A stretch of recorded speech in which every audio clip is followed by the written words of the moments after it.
What's up guys, my name is Ace, and welcome back to another Battlefield 6 gun guide. In today's episode, we're going back and finally getting caught up on the Carbine category with the AK-205. We're going to be taking a deep look at the stats, as well as a few excellent attachment combinations to try out with this gun. And starting it off, as always, let's get into our raw power potential. With the AK-205, our rate of fire is what I consider to be moderate at 720 rounds per minute. And unfortunately, this gun is going to be a 5 to 8 shot kill. This is the lowest damage carbine in the game. In fact, it's the only carbine that kills in 5 shots to the body up close.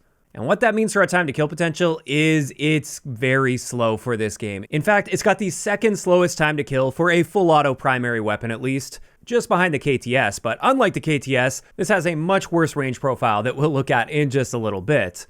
However, I did want to mention at least, headshots are not terrible with this gun, especially when you consider the fact that it's one of only 2 carbines in the game right now that have access to synthetic ammo.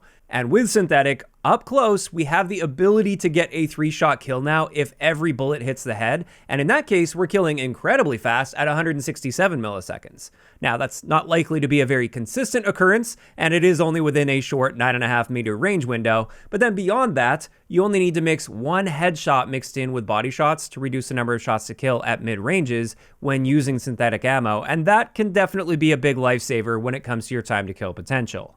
Overall though, if we're not looking at those special ammo types and headshots, the raw power potential on this gun is pretty weak. And we can really see that take place when we look at our range comparison with the other carbines. While we do have these same range drop-off points as all of the carbines aside from the M277, you can see just how much slower the time to kill values are at essentially every range with the AK-205. It genuinely just kills so much slower than many of these other guns. And I know time to kill isn't everything, but it does still matter. And when you see this much of a discrepancy, that absolutely affects the outcome of many gunfights that you'll find yourself in. Now, in saying that, there is one nice redeeming factor here, and that is our muzzle velocity is best in class at 737 meters per second. So that's absolutely going to help you out at range. And that's where this gun tends to excel the most due to its accuracy. And we'll look at recoil in just a little bit. But before we do that, when it comes to hipfire, we of course just have standard carbine hipfire spread, which is excellent by the way. However, with this gun killing quite slow relative to the others, I wouldn't necessarily recommend going in with a hipfire centered build, as within those hipfire ranges, you'll just be outclassed by almost every gun in the game. Now, let's finally get into the big strength of this gun, and that is its incredible recoil and spread profile relative to the other guns. In fact, I believe this is literally the most accurate full auto gun in the entire game. It's pretty close between this and the KTS LMG. It kicks just straight upward, no horizontal recoil to deal with at all, and there's not much spread there as well. Even if you're holding the trigger for a long period of time, it doesn't spread out all that much toward the top of the plot. Obviously a little bit more than when you first start firing. But the great thing about this is you can just full auto people even at very long ranges. You don't have to worry about very careful controlled tap firing or anything like you would have to with most of the other guns in the game. You can just hold down that trigger, and that's where it's possible to start gaining some realistic time to kill advantages at longer ranges. Like theoretically, you're killing slower, but for the other guns where you have to have controlled tap fire and pauses in between, that obviously slows down your time to kill, so you're not getting your theoretical time to kill potential. Whereas with the AK-205, you can do that in many situations. So that of course is the primary reason that you would ever want to use the AK-205. Next, let's get into our handling stats, and this gun is just normal for a carbine. There's nothing out of the ordinary whatsoever with this when it comes to handling, and it's the same story with our mobility stats. It's just the same as all of the other carbines.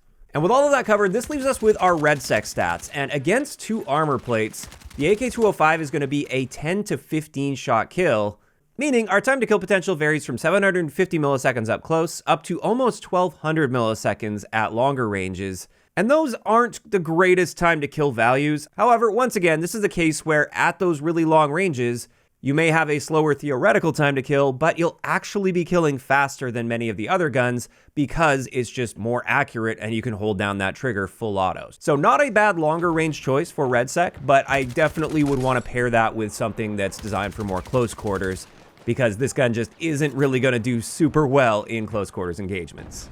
And there we have it. That wraps it up for all of the important stats of the AK-205. Now let's get into a couple excellent attachment combinations. And the first one I wanted to share is my more aggressive build with the AK-205. Even though that's not really where it excels, that's my playstyle. So I really wanted to build around my preferred playstyle. So with it, we're using the Mini Flex Optic, the 50 milliwatt violet laser. So we maintain that incredible spread profile while moving. We've got the lightened suppressor on here to stay off the radar, and it just helps bring that recoil down. It's totally unnecessary to bring that recoil down, but I just personally like this combination quite a bit.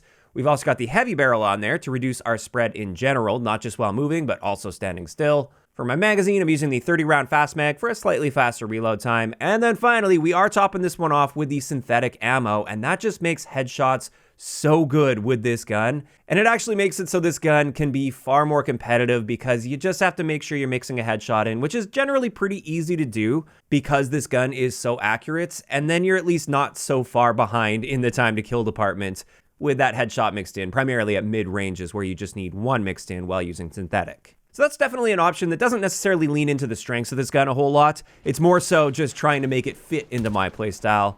The next one I've got for you guys is my longer range build with the AK-205, and that really leans into the strengths of this gun, which are of course recoil and velocity. So with this one, we're using a slightly higher zoom optic, the ROM 1.75. We once again have that violet laser, so I can strafe a little bit back and forth in a gunfight, even at long range, and still maintain incredible accuracy. This time I'm using the flash comp on there. So like the lightened suppressor, we get a bit of reduced recoil. We're just not staying off the radar now. Then we're once again using that heavy barrel. This time I put the alloy vertical on there just to really squeeze out even more accuracy out of this, since it is designed for really long ranges. And I want to be able to just hold down the trigger full auto consistently.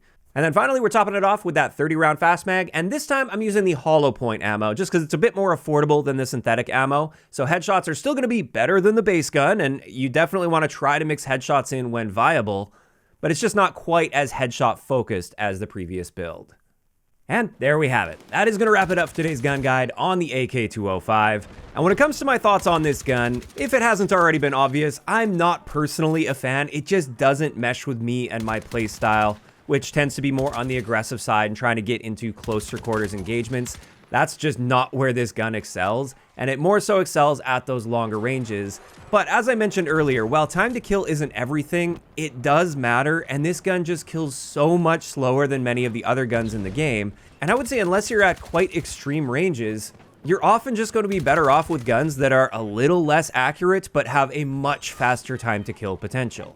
At least that's been my experience while using this. It just feels like it kills far too slow. And unfortunately, I just don't feel like the accuracy benefits make up for how slow the time to kill feels. Now, of course, these are just my opinions, and they are heavily based on my personal playstyle.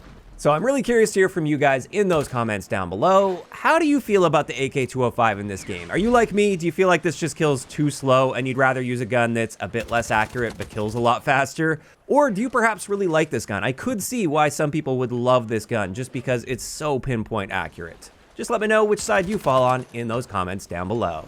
If you enjoyed the video, a like rating is always appreciated, and don't forget to subscribe for more if you haven't already. I'll talk to you guys next time.